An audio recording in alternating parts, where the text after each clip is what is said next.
আজকের দিনটা যেমন ভেবেছিলাম তেমনটা হলো না। কৃষ্ণগড় পৌঁছানোর পর একটা অদ্ভুত সিদ্ধান্ত নিলাম, মিটিং এ যাব না। হ্যালো বন্ধুরা, কেমন আছেন? আশা করি সকলেই ভালো আছেন। দুপুরবেলায় বাসে চেপে পড়লাম, গন্তব্য একটা গুরুত্বপূর্ণ মিটিং। কিন্তু জার্নি শুরু হতেই মনটা কেমন যেন অন্য কিছু চাইছিল। কৃষ্ণগড় শহরটা দেখতে দেখতে মনে হলো মিটিং এ না গিয়ে বাস থেকে নেমে পড়লাম। মন বলল আজ কাজ নয়, জীবনকে উপভোগ করো। কৃষ্ণগড় মানে ইতিহাস। মিটিং এর টেনশন ভুলে এখন আমি একজন পর্যটক। মিটিং এ গেলে হয়তো এই সুন্দর মুহূর্তগুলো মিস হয়ে যেত।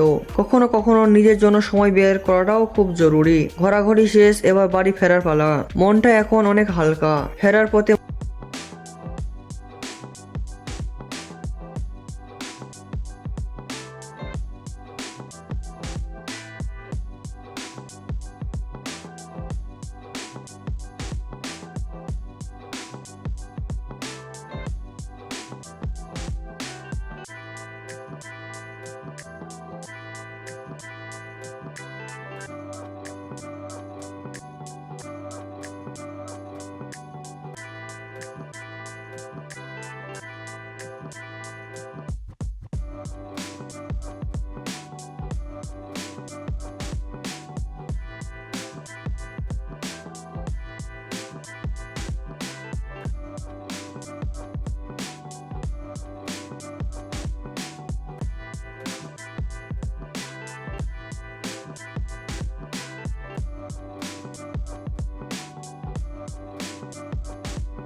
মনে হচ্ছে আজকের এই অপ্রত্যাশিত ছুটিটা আমার জন্য খুব দরকার ছিল।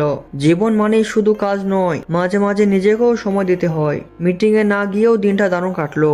আপনারাও কখনো কখনো এমন অপ্রত্যাশিত ছুটি নিন। দেখা হবে পরের ব্লগে। ভিডিওটা কেমন লাগলো কমেন্ট করে জানাবেন। ভিডিওটা দেখার জন্য ধন্যবাদ।